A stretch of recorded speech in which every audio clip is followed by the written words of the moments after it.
The wind carried a bitter chill through the pine-lined hills of Eldridge Hollow, rustling the brittle leaves like whispers from some hidden past. Officer Marcus Hale crouched at the edge of the cracked dirt road, his flashlight cutting jagged lines through the fog. His German shepherd, Rex, growled low, ears pinned back, refusing to move another step forward. Marcus had seen Rex hesitate before, but never like this. Something beneath the earth pulsed with menace he couldn't name, a silent warning he could neither ignore nor explain. And when the ground beneath them trembled, Marcus realized some secrets were never meant to stay buried. If you enjoy the tension and suspense, consider liking and subscribing for more stories that linger in the shadows long after the last page. Marcus Hale's boots sank into the frost-hardened dirt as he followed the narrow road that wound through Eldridge Hollow like a forgotten scar. The small town had a way of keeping its past alive, whispering through the rustle of dead leaves and the creak of old, abandoned fences. He could feel the weight of that history in the fog curling low over the road, curling around his legs like ghostly fingers. Rex, his German shepherd, moved stiffly beside him, fur bristling, nostrils flaring. He had been Hale's partner for 6 years, through dark nights and violent streets, but tonight, something had changed. Rex stopped abruptly at the edge of a shallow ditch, growling, and his paw tapped the frozen ground, uneasy, deliberate. "Come on, boy," Marcus murmured, crouching down, hand extended. "It's just," he paused. The words died in his throat. Rex's gaze was fixed on the ground, as if he could see through the earth itself. The dog's growl deepened, a low, vibrating rumble that sent shivers up Marcus's spine. From the fog, a faint, metallic smell crept. Through the air, iron rust, and something fouler that Marcus couldn't name. His flashlight beam caught a patch of cracked soil, fine lines branching out like veins in a sickly hand. Marcus knelt closer, brushing frost from the surface with gloved fingers. The earth was loose, oddly hollow. His pulse quickened. "Rex, what is it?" His voice was a whisper, swallowed by the fog. The dog's ears twitched, then, without warning, Rex barked, short, sharp, and insistent, staring past Marcus into dense woods beyond. Marcus turned his flashlight toward the trees. Nothing moved, but there was a weight in the silence, pressing against his chest. He knew the stories, of people vanishing in a hollow, of old farmhouses left to rot, of the land itself swallowing secrets. He had never believed them until tonight. From behind him, a crunching sound made him spin. A figure emerged from the fog, tall, thin, and wrapped in a threadbare coat, face obscured by the shadow of a wide-brimmed hat. The man's eyes gleamed in the light. "Marcus Hale," the figure said. The voice was familiar, but brittle like dry leaves. "I wondered if you'd come back." Hale's hand instinctively went to his sidearm, though he knew this stranger wasn't carrying one. Tom, the name slipped out before he could stop it. Tom Rennick had been his childhood friend, then something more complicated. Someone who betrayed Marcus in ways he hadn't fully forgiven. Tom stepped closer, boots crunching on the frost. "I don't blame you for being cautious. I'd be wary too." He tilted his head toward Rex, who had stopped growling, but still refused to move. "He's not wrong. There's something under that soil that shouldn't be disturbed." Marcus clenched his jaw. "I've heard the stories. People disappearing. Hollow ground swallowing them whole. But I've also heard it's all superstition." Tom shook his head slowly. "It's more than superstition. Some things stay buried because they're dangerous. Because some people can't let go." He hesitated, eyes darting toward the distant tree-line. "And some people never learn." A sudden gust of wind rattled the skeletal trees. Marcus shivered and glanced down at the ground. The earth beneath Rex's paws quivered. The dog's hackles rose, teeth bared, stance rigid. Then, without warning, a sharp crack split the air, a sound like a bone snapping deep underground. The ground beneath them shuddered, small stones rattling across the dirt. Marcus stumbled back, grabbing Rex's collar to pull him away. The dog barked furiously, straining against his grip, eyes wide, fixed on the fissure widening at their feet. Tom froze, lips tight, watching the widening crack. "I warned you." Before Marcus could react, the earth gave way. A section of the road collapsed into a jagged pit, swallowing frost and soil, and something darker, a shadowed cavity, gaping and hungry. The smell of damp earth and decay rose from it, thick and choking. Rex bolted forward, snarling, teeth snapping, but Marcus held him back. The dog's growl morphed into a whine, almost pleading. Marcus glanced at Tom. "What is down there?" Tom's face tightened. "Secrets. Things people thought they'd buried and forgotten, but they weren't gone." The wind picked up, carrying a faint sound, a soft, ragged sob, almost inaudible but unmistakably human. Marcus's heart pounded. He'd heard that sound before, in his own nightmares, the echo of loss and helplessness. "Marcus, we shouldn't—" Tom started, but Marcus didn't wait. He had to see. He grabbed a rope from his patrol bag, securing it around his waist. "I can't just leave her there," he muttered, more to himself than to Tom. Tom's expression hardened. "You don't know what's down there. You have no idea what it will do." Marcus glanced at Rex, who was now pacing the edge, growling, tail stiff. The dog's instinct screamed danger, but Marcus felt something else, a pull he couldn't explain, a responsibility he couldn't ignore.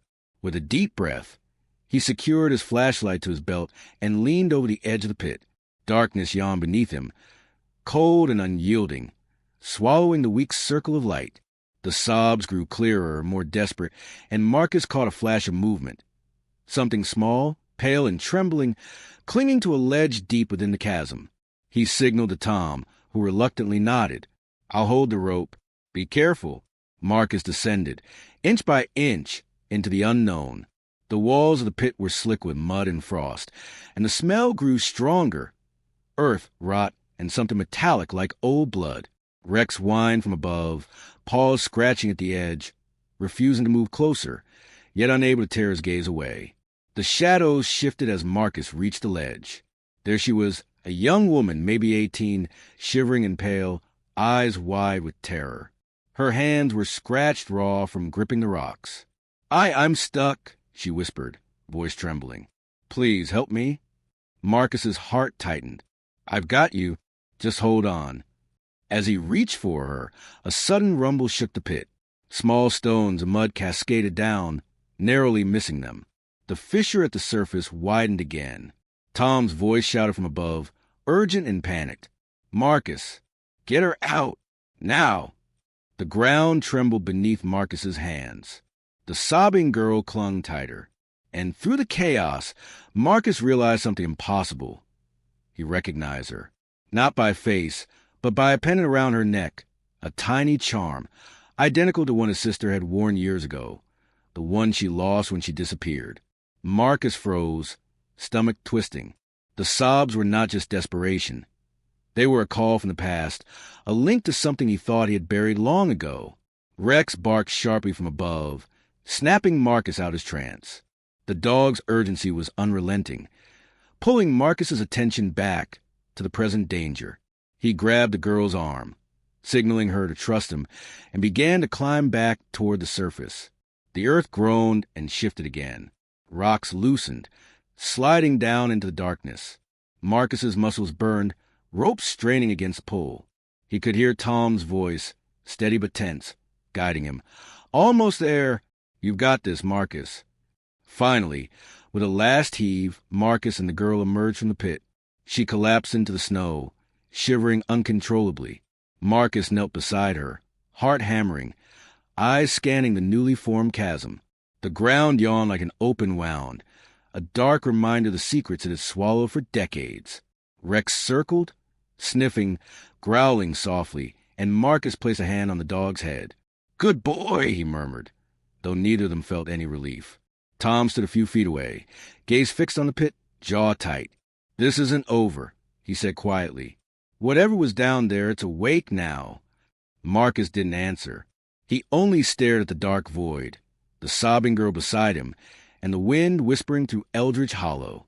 Something had shifted tonight, and he knew with a sinking certainty that their lives had just been drawn into a deeper, older darkness. The forest held its breath. The wind had died down, leaving a heavy, suffocating quiet over Eldridge Hollow. Marcus Hale stayed kneeling beside the girl, Her shivering frame curled like a frightened animal. The snow around them had turned gray with mud and frost, each footprint marking the chaos of what had just happened. "Name?" Marcus asked gently, keeping his voice calm. She lifted trembling hands to her chest, gripping the pendant around her neck. Lila Morin," she whispered. Her voice cracked. I was hiding. I didn't know who else would come." Marcus studied her, heart hammering. Something about her eyes, the way they flickered with terror and recognition, felt like a key turning in a long-forgotten lock. He had seen fear before, seen people break in front of him, but this was different. This was personal. Tom Rennick knelt nearby, dusting snow from his coat. "Lila," he said softly, "you're safe now, but you need to tell us exactly what happened." I can't." Lila's gaze darted toward the dark pit, then back to Marcus. They said I'd never leave. They know everything about me, about my family." Marcus's gut tightened. His mind raced back to his sister's disappearance. The pendant, the familiar insignia engraved in the charm. The pieces were starting to feel like fragments of memory he'd buried deep, pieces that refused to stay buried any longer. "Lila, listen to me," Marcus said firmly, placing a hand on her shoulder. "We'll get you out, but we need the truth. Who is they? What do they want?" She swallowed hard, tears streaking her dirt-smudged cheeks. "The Hollow, it's alive. It's not just a place. It's a trap, and it chooses." Tom's jaw tightened. "Chooses what?" "People," Lila said, voice barely audible. "It chooses them, and it takes them slowly, so they know they can't escape. It's been waiting for me, for my family." Marcus frowned. He had believed the Hollow's dark stories were local legend. But now, standing at the edge of the pit, listening to Lila's trembling voice, he felt the first prick of doubt creep under his skin. Where were the others? Marcus asked. Lila swallowed again. "Gone. Taken. My parents, my brother. I was the last. I ran, but it followed." A shiver ran down Marcus's spine. He remembered the accounts of missing people, the whispers of their screams carried on the wind, the way the town avoided the Hollow entirely. And now he understood. The legends weren't myths. They were warnings. Tom broke the silence, voice low and tight. "We can't stay here. The ground is unstable. Whatever's beneath that pit is not done yet. Marcus, we need to move." Marcus glanced down at Rex, who had been circling, ears flicking, teeth bared, restless. The dog's instincts were screaming at him again, and Marcus could feel it in his own bones. Something was stirring beneath the Hollow, something ancient, something sentient. He helped Lila to her feet, gripping her arm firmly. "Okay, we move, but you tell me everything. No more hiding." As they trudged through the snow toward the edge of the forest, the silence was broken by the distant creak of an old wooden bridge. Marcus froze. That bridge led to the deeper woods, the part of Eldridge Hollow no one dared go. It was abandoned, unstable, and rumored to conceal the oldest of the Hollow's secrets. "Rex, stay close," Marcus whispered, hand on the dog's collar. The German shepherd obeyed, but his gaze remained fixed on the tree-lean, growling low. Tom's voice came again. "We need to be careful. The Hollow, it remembers. It doesn't just take people. It watches them, knows us." Marcus shot him a sharp glance. "What do you mean?" Tom hesitated, then looked away, jaw tight. "Some things from the past you can't undo. You can only try to survive them." The group moved silently, the crunch of snow underfoot the only sound. Lila stumbled occasionally, and Marcus instinctively steadied her, noticing how pale she was, how thin. She was clearly malnourished, terrified, yet stubbornly alive. The fear in her eyes reminded Marcus of his sister. The way she used to hide behind him, trusting him implicitly even when she didn't understand. They reached the bridge, and Marcus paused, looking down at the murky water below. The structure groaned under their weight, planks shifting. A gust of wind rattled the beams, sending a shiver up Marcus's spine. Rex barked, tense and urgent, tail stiff. Suddenly, Lila screamed, a high, piercing sound. Marcus spun around to see her pointing toward the trees. A figure emerged in the fog, tall, broad-shouldered, moving with predatory silence. The man's face was hidden beneath a hood, but Marcus recognized the gait, the way he carried himself. "Tom," Marcus whispered, but Tom didn't move. He stiffened, jaw tightening, and Marcus realized too late. The figure wasn't Tom. The man stepped closer, and Lila collapsed backward, shaking violently. Marcus reacted instantly, grabbing her and yanking her out of line of sight. Rex lunged, teeth bared, growling, snapping at the figure.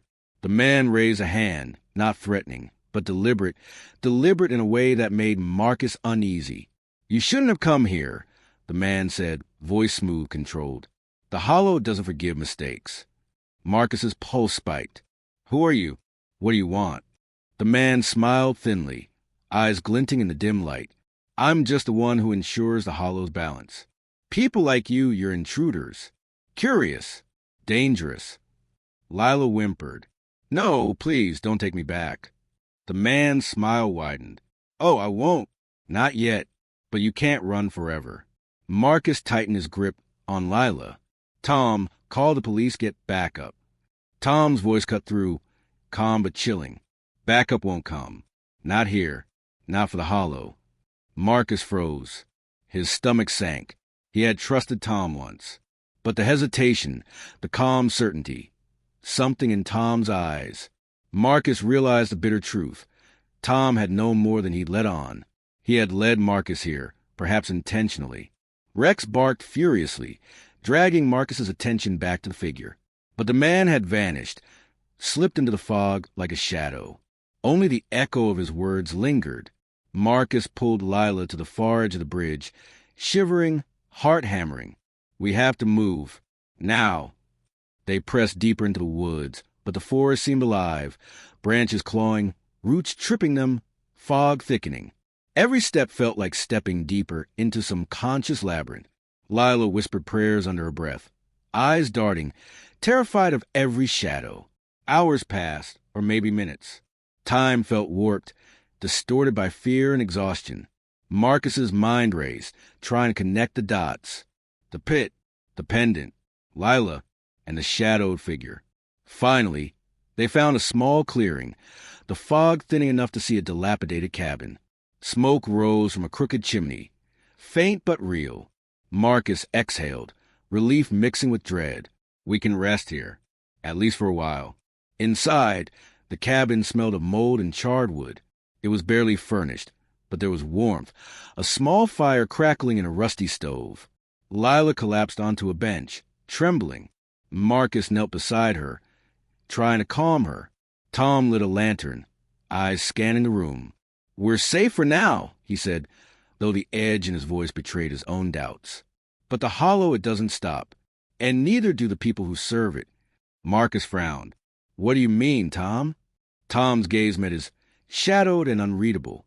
"There are things in this world, things older than the Hollow itself. Some people are willing to do anything to control them. Some people are already lost to them." Marcus's chest tightened. He looked at Rex, who rested at his feet, alert, sensing danger even here. And then at Lila, pale, fragile, yet stubbornly alive. He knew one thing for certain. The night was far from over. The Hollow had claimed their attention, their fears, and perhaps their fates. And Marcus realized with a sinking certainty that the horrors below the ground were only the beginning. The wind whispered through the cabin cracks, carrying a faint, ragged sound. A sob, a whisper, a memory. Marcus pressed his hand to his forehead, trying to make sense of it. Rex growled softly. Marcus followed the dog's gaze to the window. Outside, the fog shifted, almost forming shapes, almost forming faces. And in that moment, Marcus knew they weren't alone.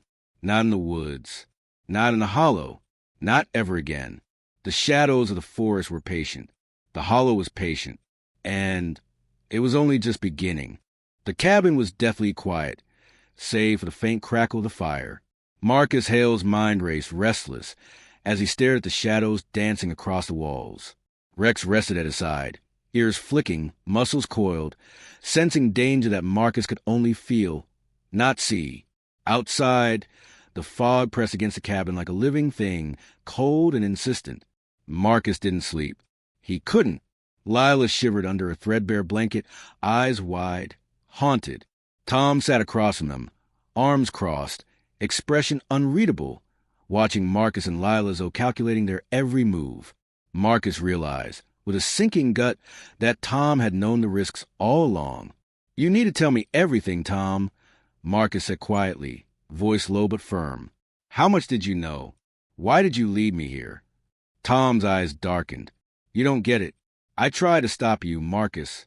I really did. But you wouldn't listen. You never do. And now it's out of control." Marcus's fists clenched. "You put her in danger. You put all of us in danger." "Why?" Tom exhaled slowly. "Because some debts never die. The Hollow remembers. My family, they were part of it. And I've been paying the price for decades. I thought I could contain it. I thought I could guide you, keep you alive." Lila flinched at the word decades. Marcus's stomach churned. "Guide me? Guide me to what?" "To death." Tom's lips tightened. "To understanding. But understanding isn't safe. You can't survive the Hollow unless you know what it wants. And what it wants is not just fear. It wants choice." Before Marcus could respond, a tremor shook the cabin. Dust fell from the beams, and Rex growled, standing in an instant. The walls groaned as if the Hollow itself were testing them, probing for weakness. "They're here," Lila whispered, voice trembling. "The ones who take people." The tremor grew stronger, and suddenly, the floor beneath them cracked with a deafening roar. Splinters of wood flew. Marcus lunged for Lila, dragging her to the far side of the cabin, but Rex was caught mid-leap, claws scraping the floor. The dog yipped, snapping at invisible forces, teeth gleaming. A shadow passed over the broken floor, long and sinuous, curling like smoke. The temperature dropped. Marcus could see his breath misting in the air, sharp and ragged. The Hollow was alive, moving beneath the cabin, hungry and deliberate. Tom grabbed a beam to steady himself, face pale. "We need to move. Now. Outside. The Hollow can't reach us if we stay in motion." Marcus nodded, pulling Lila to her feet. "Rex, stay close. Lead the way." The dog growled but obeyed, bounding toward the door, ears pricked, muscles taut. They spilled into the snow outside, the fog thick and suffocating. The pit from earlier yawned in the distance, a gaping wound in the earth, and something stirred within it, something that had been waiting, patient, deliberate. Lila gasped, "It's coming for me, for us." Marcus looked at Tom. "Why? Why her?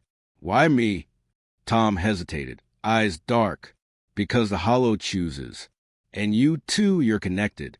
You've always been connected. You just didn't know it yet." Marcus's heart sank. "Connected? To what?" Tom's expression hardened. "To the bloodline. The ones who once sealed the Hollow. Your families, our families. It's never just about survival. It's about legacy. And the Hollow, it doesn't forgive." The ground trembled violently, a deep groan vibrating through the forest. Rex barked furiously, hackles raised. Marcus grabbed Lila, pulling her back as a jagged fissure tore through the snow at their feet.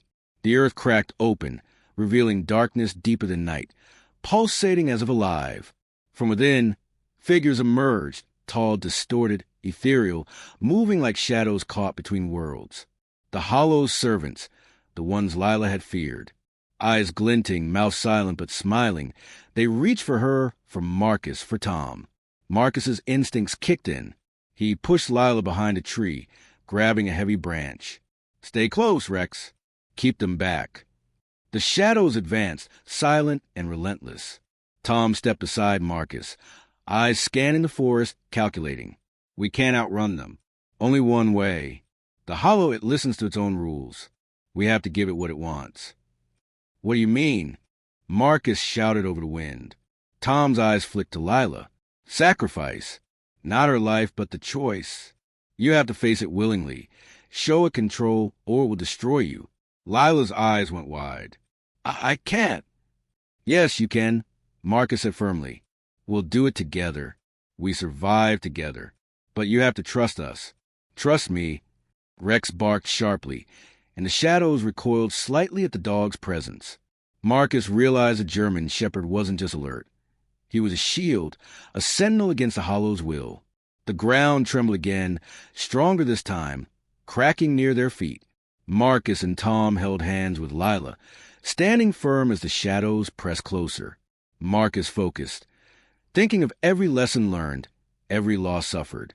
He could feel the Hollow probing his mind, testing him. Then he remembered the pendant, Lila's family, his sister, the bloodline, the legacy, choice, control. He lifted Lila's hand, holding the pendant above her head. We choose. We face this together. The shadows halted, their forms wavering, indistinct in the fog. The Hollow pulsed beneath the earth, groaning, a living, conscious entity. Marcus could feel it, vast and ancient, judging their will. Rex growled, lunging at the nearest shadow. The creature flinched, then dissipated into smoke. One by one, the shadows faltered as Marcus and Lila stood firm, joined by Tom, joined by the dog, forming an unbroken chain of resolve. Then the Hollow stilled. The ground's trembling ceased. The fog lifted slightly, revealing the broken, scarred landscape. Marcus exhaled, heart hammering, realizing they had survived. For now, Tom let out a long breath, shoulders sagging. It's quiet, but it's not gone. It never is. Lila sank to her knees, shivering, exhausted. We did it. Marcus knelt beside her, placing a comforting hand on her shoulder. For now, but we have to remember, never let it control us. Never forget what it tried to take. Rex pressed his head into Marcus's hand, eyes calm now, alert but relaxed. The German shepherd had led them through the storm, a guardian, a friend, unwavering. Tom glanced at Marcus, then at Lila. I underestimated it. I underestimated the bond. All of you, survived because you believed in each other, because you acted together. Marcus nodded slowly, still scanning the Hollow's edge, wary. We can't stay here. We have to go deeper, understand it, keep it from taking anyone else. And we start with the families it claimed. My sister, Lila's parents, we find them. Tom swallowed, a shadow passing over his face. I'll help. I'll do whatever it takes to make it right. For the first time that night, Marcus allowed himself to hope. The Hollow had tested them, threatened to break them, to claim them, but they had endured. Together, the wind shifted, carrying the faint, ragged sound of whispers, the Hollow acknowledging their defiance, not forgiving, not forgetting, but respecting the choice made. Marcus, Tom, Lila, and Rex stood on the edge of Eldridge Hollow, exhausted, shaken, but alive. And in that fragile silence, Marcus felt a quiet, almost painful victory. They had faced the darkness and refused to yield. The Hollow still waited, patient as ever. But for now, the night was theirs. And Marcus whispered a promise in the cold wind, words for the Hollow, for the lost, for the ones they had yet to save. We will not let you win. Rex barked softly, a final affirmation, and they turned away from the pit, the forest, the shadows, walking together into the uncertain dawn, carrying the weight of fear, loss, and unbroken resolve. The Hollow had claimed much, but it had not claimed them. Not tonight.